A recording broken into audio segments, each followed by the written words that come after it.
ಪತ್ನಿ ಜಗದೀಶ್ ನಾಡಿಗೆ ಏನಾದ್ರು ತೊಂದರೆ ಆಗಬಹುದು ಅಂತ ನನಗೆ ಗೊತ್ತಾಗಬೇಕಾ? ನೋವೇ, ಅದರ ಬಗ್ಗೆ ನೀವು ತಪ್ಪು ಅಭಿಪ್ರಾಯ ಮಾಡ್ಕೋಬೇಡಿ. ನೀವೇ ನನ್ನ ಬಾಳಿನ ಕಥೆ. ಈ ಹೆಸರಿಗೆ ಮಾತ್ರ ಗಂಡ ಜಾನಕಿ, ಆದರೆ ನನ್ನ ಮಾತು ನಡೆಸಿಕೊಡುವುದಾದರೆ ಒಂದು ಮಾತು ಕೇಳ್ತೀನಿ, ನಡೆಸಿಕೊಡುವೆಯಾ? ನೋಡಿ, ನನ್ನನ್ನೇ ನಾನು ನಿಮಗೆ ಸಮರ್ಪಿಸಿದ್ದೆ. ಈಗಲೂ ಕಾಲ ವೆಚ್ಚಿಲ್ಲ. ಚಿಂತೆ ಹೊಡೆಯುವಲ್ಲಿ ನನ್ನ ಗಂಡನನ್ನು ಬಿಟ್ಟು ನಿಮ್ಮ ಜೊತೆ ಬಾ ಅಂತ ಹೇಳಿದ್ರೆ ಬಂದೇ ಬಿಡಿ. ಅಂತ ಸಾಹಸ ಮಾಡುವುದು ಅವಶ್ಯಕತೆ ಇಲ್ಲ ಜಾನಕಿ. ನಿನ್ನ ನಾದಿನಿ ಸುಮಿತ್ರಾಳು ಬಾಳು ಗೋಳಾಗಬೇಕು.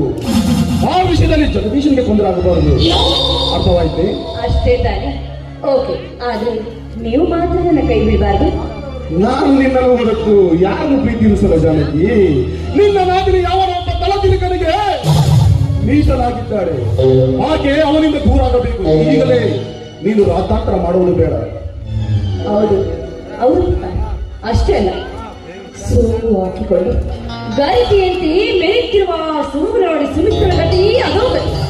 ಬಟ್ ಆದರೆ ನೀವು ಮಾತ್ರ ಚಿಂತಿಸಬೇಡಿ. ನಾನಿಟ್ಟ ಗುರಿ ಸಾಧಿಸುವವರೆಗೂ ನನ್ನ ಎದೆಯಲ್ಲಿ ಮನೆ ಮಾಡಿಕೊಂಡು ಕೊಂಡುತ್ತಿರುವುದು ಜಾನಕಿ.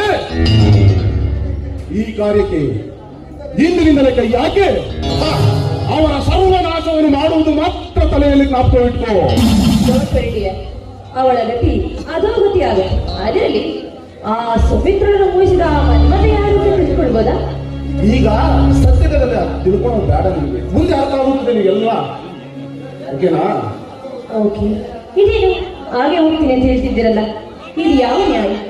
ಈಗೂ ಏನು ಗೊತ್ತಿಲ್ಲ ಎಂದು ನಿಮ್ಮ ಜೊತೆ ನಾನು ಸಮಯ ಕಳಿಬೇಕು ಅನಿಸುತ್ತಿದೆ. ಈ ಆಸೆನ ನಿರಾಸೆ ಮಾಡಿದ ರಾಜ ನಿಂತಿಸಿರು